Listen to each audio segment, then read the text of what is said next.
From Montana's news leader, this is the MTN 10 o'clock news. Good evening and thanks for joining us. I'm Russ Riesinger. 1 week from today, Billings students will return to the classroom.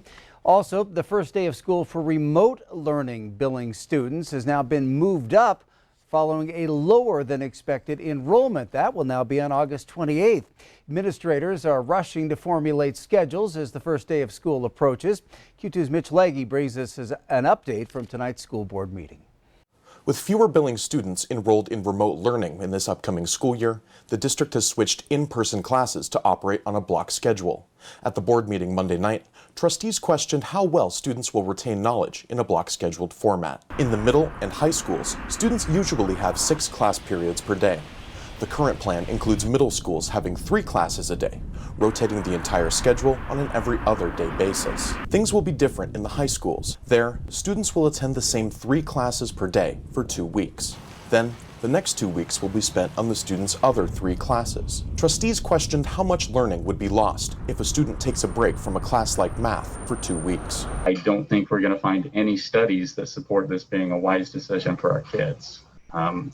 I don't think that we're going to find the benefits of reducing our cohort will override, the detriment for learning loss. I don't support this at all. I think it's I'm glad it's draft form, because I think we need to scratch this. Billings School District 2 Superintendent Greg Upham said that the district will try to be flexible with parents who want to make schedule switches for their students after learning this new information about block scheduling. But he said the day will come when the district will have to nail down firm enrollment numbers. In Billings, Mitch Legge, MTN News. All right, thanks, Mitch. So far, about 17% of the 17,000 Billings students have signed up to be distance learners. Several developments today regarding the U.S. Postal Service. Postmaster General Louis DeJoy will visit Capitol Hill 1 week from today to testify before the House Oversight Committee. DeJoy will be questioned about new controversial cost-cutting measures at the post office and the impact on mail service across the nation. In Montana, the issue came to the forefront last week when dozens of drop-off mailboxes were removed in a number of cities, including Billings, Bozeman, Livingston, and Missoula. After a public outcry, postal officials put the removals on hold. In Washington, House Speaker Nancy Pelosi is scheduled to vote for this Saturday on a bill that would stop the cutbacks and provide $25 billion in funding for the Postal Service. The rare Saturday vote will force House members to return to Washington early from their current recess. Congressman Greg Gianforte's office tells MTN he will return when the House reconvenes. Gianforte says he hopes Speaker Pelosi will work with Republicans on a bipartisan solution to avoid delays in mail service. And Montana Senator Jon Tester told us he can't wait to question Postmaster DeJoy about recent cost-cutting measures put into place at the U.S. Postal Service. DeJoy has agreed to testify next Monday before the House Oversight Committee, and Tester told us he hopes his next stop will be a U.S. Senate committee. I applaud the Postmaster General for doing that. We need to do the same thing in the Senate. Get him in, let him answer the tough questions, and get some accountability, get some transparency. Find out what was behind the decision-making to basically cut overtime and to do away with sorting machines and to remove the mailboxes around the country. Well, Tester says for him, the big disappointment is that the Senate has been sent home on recess by Majority Leader Mitch McConnell when it should be trying to hammer out a new COVID relief package for the country. Riverstone Health is following up on a complaint made against a Billings restaurant after video surfaced on social media showing insects on various plates of food. But as MTN's Andrea Lutz reports, the restaurant, the Outback Steakhouse, says that incident was isolated. What was supposed to be a special Sunday birthday dinner turned into a food nightmare for one Billings family. This video posted by Rhonda Smith has now been shared hundreds of times on social media, showing what looks like tiny worms on their dinner plates at the Outback Steakhouse in Billings. Smith says when the food came out, they quickly noticed the bugs found on 5 of their 9 plates.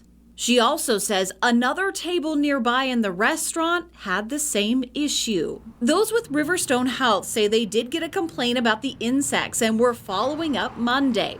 and that the restaurant itself did make a call to the health department about the situation. After making a call ourselves to the restaurant Monday afternoon, we were told by someone on the phone the incident was isolated, and the health inspector says everything is fine. Still, Smith said the whole ordeal ruined her kid's birthday dinner, even though the restaurant took care of the bill.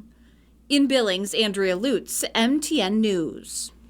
Well, Andrea did leave a message for the owner of the Outback Steakhouse and is awaiting a call back for comment. She also looked at the most recent health inspection reports for the restaurant, showing a total of 8 food safety violations since 2017. For more on that, the story is posted on our website, ktvq.com, right now.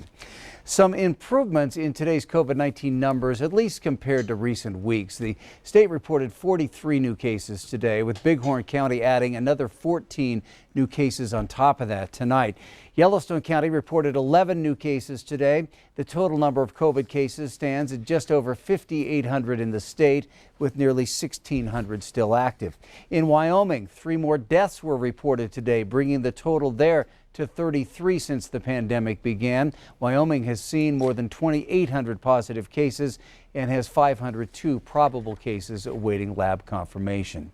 Well, one man died. Another person was sent to the hospital with injuries following an early morning crash between Laurel Road and King Avenue West. The 38-year-old driver died when his vehicle left the road, crashing into a tree just before 4 o'clock this morning. A 39-year-old passenger was taken to the hospital. We don't know the extent of their injuries. Now to Chief Forecaster Bob Mcguire. And Bob, we know it was pretty darn hot out there. Did we break any records? We did, and it was the hottest day in Billings in over 2 years. 2 years. Let me show you what we wound up with. These are our reported highs for the day. Billings got 100 degrees. Look at that, 103 over at Jordan. We saw 101 over Miles City and 101 over Sheridan. So yeah, we got a few records out there. Now, because of this kind of heat, we're going to probably start suffering some heat-related illnesses. So here's just some of the symptoms to look for. As you'll notice here, heat exhaustion and also heat stroke. With heat exhaustion, basically you get kind of faint and dizzy feeling. With heat stroke, you just have a throbbing headache. You have excessive sweating with heat exhaustion. There's no sweating with heat stroke. With heat exhaustion, you're cool, you're pale, your skin is kind of clammy. But with a heat stroke, your body temperature is 103. It's red hot and dry.